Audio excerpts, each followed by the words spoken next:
Hello, my crafty friends, and welcome back to my channel. Today I am here with a video. It is a Mother's Day hop going on in the group called Craft Collabs.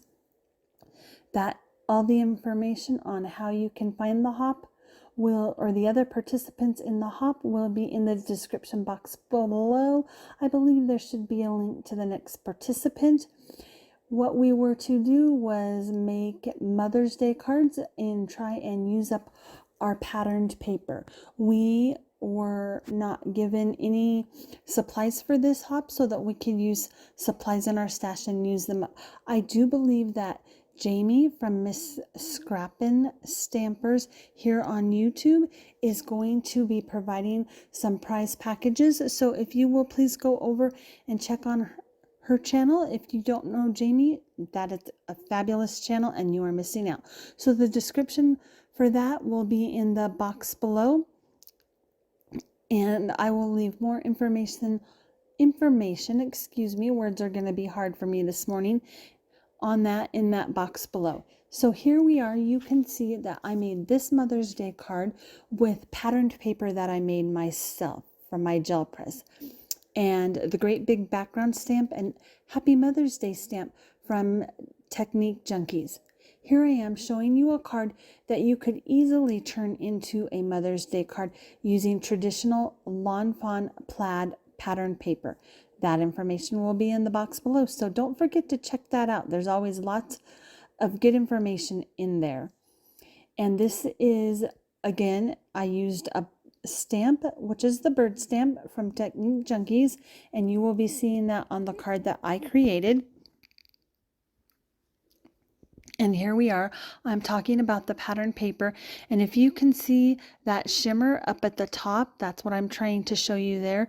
You will see in just a few minutes a couple of my favorite Shimmering Bliss products that I have used on every one of these cards. On that last card, I also did use gems from Honeybee Stamps, and I will be showing you those. Here is the card panel for this card, and it is the other half of the card panel I'm using on the front of my card today. You can see that I have gold embossing powder on both ends, and I'm sorry I do go out of frame sometimes on the video. And you can see that I also used a purple Shimmering Bliss, purple enamel dots from my stash. So here I am showing you the products that I used for today's card. I used this Happy Mother's Day stamp. I used this stamp. It's called Every Bird. It is also from Technique Junkies, as you can see there. In just a second, I will flip it over and you can see the actual size of the stamps. I did not use that second stamp on the left. The bird and one stamp are connected together. And here is that great big stamp from Technique Junkies that I used on the first Mother's Day card. You can see already that this is a very well loved stamp. So the next product that I'm going to be showing you is the Shimmering Bliss. Oh, I'm sorry. It is the gem stickers from Honeybee Stamps. These are by Love Letter, and they came with one of their Valentine's Day collections. Here we are. Here's this Shimmering Bliss. I apologize. It's early in the morning and my words may be hard. So as you can see, on the left we have the gold and on the right we have the mixed metal. These are two of my absolute most favorite products, and I owe these products and the knowledge of them to the fabulous Miss Nancy May. Please make sure you go on over and check out her YouTube hop. She is the one that is hosting this Mother's Day hop for us, and she has done a fabulous job at it. So here I am showing you the card that's made, and the other half of the panel, the card we're going to make. You can see on the bottom panel I added some more depth or different layers. I took that same stencil that I used in the background, and I believe I sprayed Distress Oxide ink over the top in brown, and then I took this panel and laid it on the top so that I got that brown onto my card. Here I am showing you what it's going to look like when it's on the front of the card. I will make sure and leave the dimensions of the card in that fabulous description box below. I believe my panel is cut at 3¼ by 8 or just under. I think I ended up trimming it a little. There is the bird that I stamped, and as you can see, that is off another gel plate pull. I am so falling in love with my gel plate because of Miss Nancy May. So for that bird, I stamped it, I heat embossed it with clear embossing powder, and I stamped it with the Onyx Black ink from VersaFine, which is my favorite black ink for getting dark impressions. As you can see, I did go ahead and put foam tape all over the back of that to save us some time. I am going to say that this video does run over. Feel free at any time to fast forward to speed up the video. I know there are going to be, I believe, 15 people in the hop, and I don't want to keep you that long.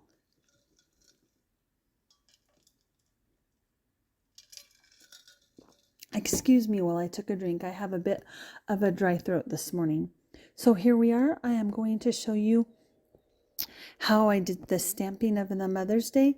Those of you that have a MISTI tool or know how to do this, please, like I said, feel free to go ahead and fast forward this part. If you don't know, you are more than welcome to stay here and watch. I'm going to show you how I put my card panel in and put my stamp on the left side of the MISTI. That's how I use it.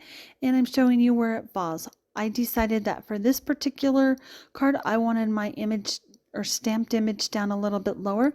So we are going to go ahead and move it down. The beautiful thing about the MISTI is you can see exactly where it's going to stamp on your project, and you can also stamp it more than once to get a dark black impression or dark impression with whatever color ink you are using. Here I am showing you just quickly the VersaFine Onyx Black ink, and I'm going to go ahead and ink up my stamp on the left hand side. This is only the second time that I have used the stamp. Red rubber stamps give a great impression no matter if it's the first or the 150th time you've used it. So here I am also going to be bringing in a product I think that has become quite the hit through the YouTube community, at least from what I know, and it I believe is called the Chucky, and it is a press so that you can press down on your stamps, especially with that big flower stamp. Sometimes it is hard to get good impressions and in the middle of the stamp as well. So that is a product, as I said, I ordered online, and I will leave a link on where you are able to order that. I am really impressed with it, and I would recommend it to you if you do a lot of stamping or have a lot of big background stamps. And they have different colors, and of course I had to choose the pink because for those of you that know, or if you don't, pink is my all-time favorite color. So pink and glitter are a perfect combination for me. So here we are. I am just stamping it again, and then now I'm going to be taking that, now that I'm happy with that, and I'm going to be heat embossing it with clear embossing powder. And that clear embossing powder, which I did not show you, is from Hampton Arts. I just kept pouring it, or keep pouring it into the little Lawn Fawn jar. I believe at one time I had the clear embossing powder that was from Lawn Fawn. If you saw the lid, it says Lawn Fawn, that's why. So here I am just shaking off the embossing powder back into a coffee filter that I have in a little container, so that when I'm all done, I can pour that embossing powder right back into the jar. So once you buy a jar of embossing powder, it does last you quite a while. And I really like clear because you can use it for so many different colored inks, and it makes that colored ink nice and shiny. So here I am showing you that I am using my heat tool to heat this up. And what I should have done, I should have had the heat gun heating up for 30 seconds beforehand, and it wouldn't have taken this long for you to start seeing the effects. And there you go. You can start seeing now the word happy is becoming nice and shiny and black. And I am just going to let you know that I am not the best at filming yet. I'm still using a tripod, and hopefully later this year that I will be able to get better filming equipment. So But here you can see now that it is all shiny and embossed, and I am out of camera. So I am so sorry about that. But there you go. There's a good shot, and I'm just going it over it once more so that you can see that you can keep heating it until all the powder is melted. And if you run your fingers over it and you still feel powder, you can keep going back and reheating it to make sure all the powder is melted and nice and shiny. So once again, I am showing you how it's going to look on the front of our card. And I'm pulling in the bird so that you can see what that's going to look like. And here in just a second, I'm going to be using the ATG gun. As I said, words are hard this morning, so please bear with me.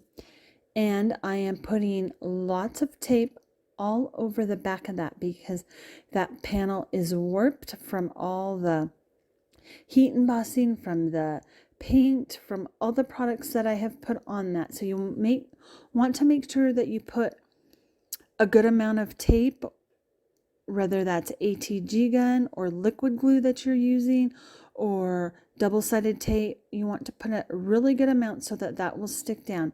And now I'm showing you how I am lining this panel up on the front of my card. I'm trying to make it even as possible all the way around. Here I am just pushing it down, making sure that that panel is well adhered. And I am bringing back in the bird. And as I said, if I knew how to cut this out, that I would cut this part out where I take out all the foam tape or take off all the foam tape.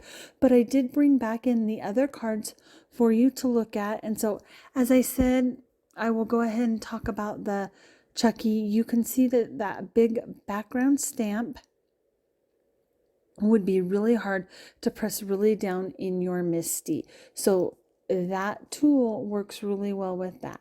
And so for that card up there on that Mother's Day card, I put the stamp in my Misty, I inked it up, and I don't know why the camera is jumping all over the place. I must have bumped it. I'm so sorry. But for that card and that stamp, when I used it, I inked it up, and then I put another piece of paper in my Misty and stamped off. And then I took that paper out and I then I stamped it right directly on my card. So you can see that that stamp is not quite as dark as it would have normally been. So here we are. I finally have all the foam tape off. And what I do, especially for slimline cards, when I am working on the front of them, I take several pieces of painter tape and I put it on the inside so that the card panel stays nice and flat and is not popping open for me. So here we are. I am showing you this card. And if you've stuck with me this long, I really appreciate it. Thank you so much for doing that. I would greatly appreciate it if you would remember to like, comment, subscribe. That lets me know that you like this kind of content and you like these videos. And I always try to get back to you in the comment area below. I hope to always try to reply to everyone. So here I am. I'm just showing you the gem stickers that I used on this card. And see, that's the thing that I don't like, is when the card is popping open and you're trying to work on it. So here I am. You can see I stick another piece of tape back in it, and it just helps keep the card nice and flat while you're working on it. Do any of you do that? Let me know what you do in that situation. I'd like to read your comments in that comment section below on that. Here I am just figuring out where I want to put my placement on gems. I always try to do an odd number, whether that's 3 or 5. As you can see on the top card on the happy birthday one, I did use 5 gems or enamel dots. Things just look better in odds is the rule of thumb that I was learned or taught by others when I was first getting into card making. So I have 3 gems on this card. I hope you really like this card. I hope you'll come back and Subscribe if you haven't already. Thank you so much for watching, and I hope you will all have a fabulous day. Talk to you later. Bye.